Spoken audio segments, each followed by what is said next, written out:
Enzo Recto, kalaban ang katiwalian at kasinungalingan, kakampi sa katotohanan at kabutihan. Natunton at inaresto ng tracker team ng CIDG si alias Marlon sa Barangay Tabun, Mabalacat City, Pampanga nitong Huwebes. Kapwa siya akusado ni na dating presidential spokesperson Harry Roque at Cassandra Ong sa kasong qualified human trafficking in persons kaugnay ng sinalakay na Pogo Hub na Lucky South 99 Outsourcing Incorporated sa Porac, Pampanga. Si alias Marlon umano operations officer ng security agency na nag-ooperate ng mangyaring sinasabing human trafficking sa Pogo Hub.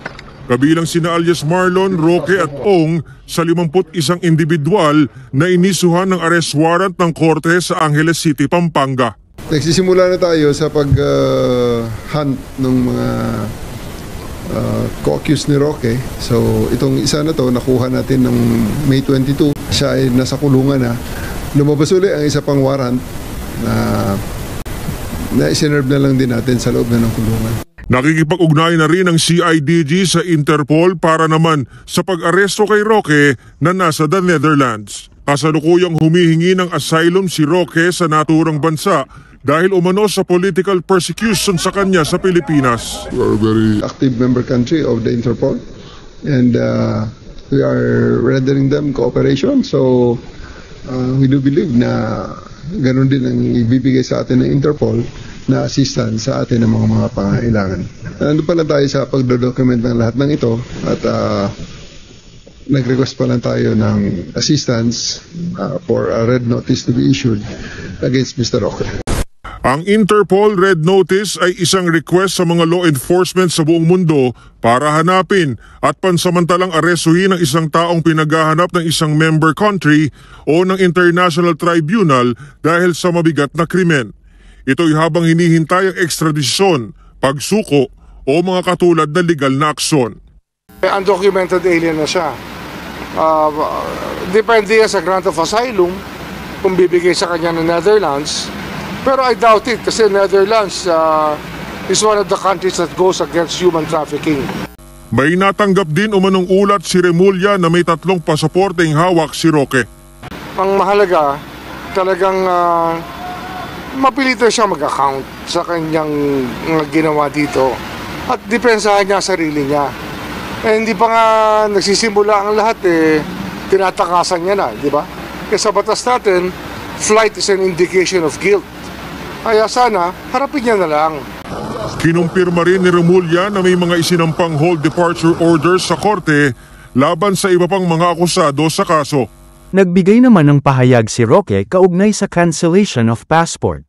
It is premature for the Department of Justice, DOJ, to cancel my passport, for I have filed last week a motion for reconsideration asking the DOJ to dismiss the case of qualified human trafficking filed against me.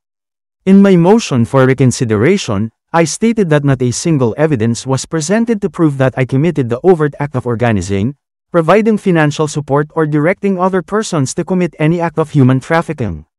Likewise, on conspiracy, I pointed out that not a single witness testified that I committed an overt act of conspiracy or trafficking. I was not even mentioned in the affidavits of the alleged victims of human trafficking. Canceling my passport, I writer Ate, is part of the Marcos Jr. administration's efforts to silence me as a vocal critic and ally of the Dutertes. I would add this latest act of political harassment as evidence to my political persecution in my application for asylum. My application for asylum in the Netherlands is certainly not the case of flight as an admission of guilt. I have left the Philippines long before the warrant of arrest was issued. Itinanggi ni Roque ang alegasyong may 2 o 3 siyang hawak na pasaporte.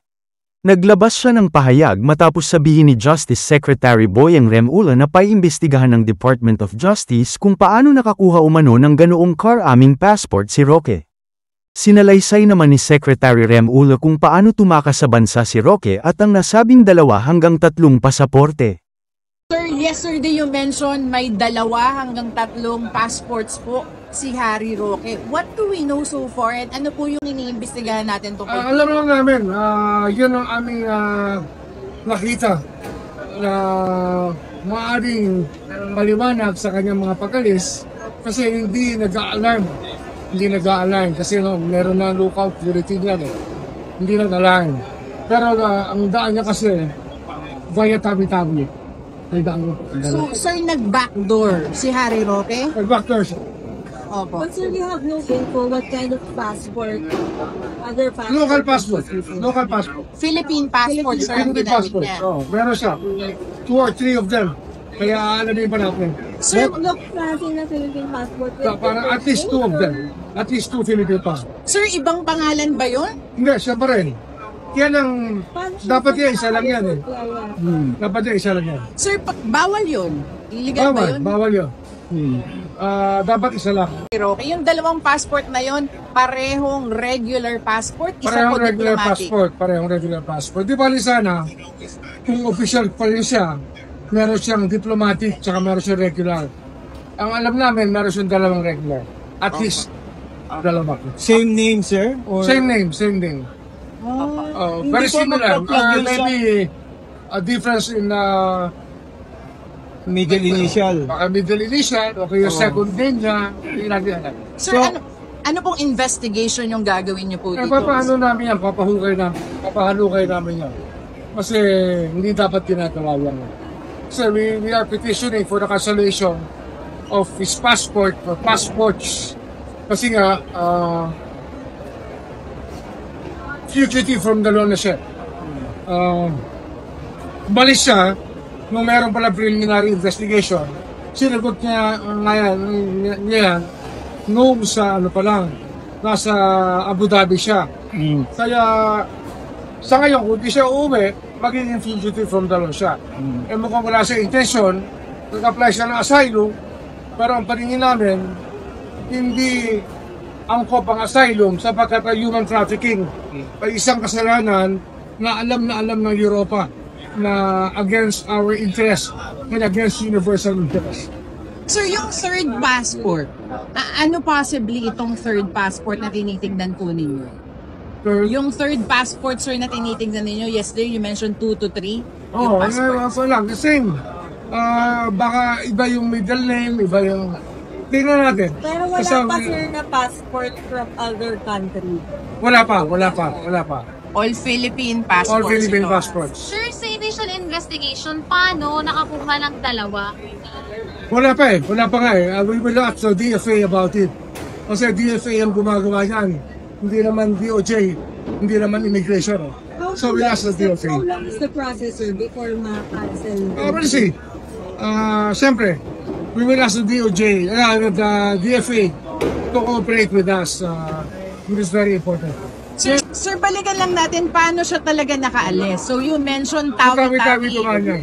Opo. Tawi-tawi. Tapos sir, saan siya nagpunta? Malamang nagbangka o nag-speedboat papuntang Malaysia Malaysia. via Sipadan and Sabah. Sir, sabi ni Roque, premature daw yung cancellation of passport kasi may motion for reconsideration. Kasi superior. Makikita natin mga kababayan mga kabunyog na umuusad ang paghuhuli kina Roque at sa mga kasamahan nito. Gumugulong ang batas sa ginawa nila Roque at posibleng hindi magtatagal na masusukol na itong si Roque at tuluyan ng maaresto at maibalik sa Pilipinas at panagutan ang kanyang kasalanan sa bayan. Bunyog, bunyog, halikan na kasama ka. Bunyog, kapag buklod ay may pag-asa. Luzon, Visayas, Mindanao, isa ang pananaw. Sa bagong Pilipinas ang bunyog isisigaw. Bunyog, bunyog.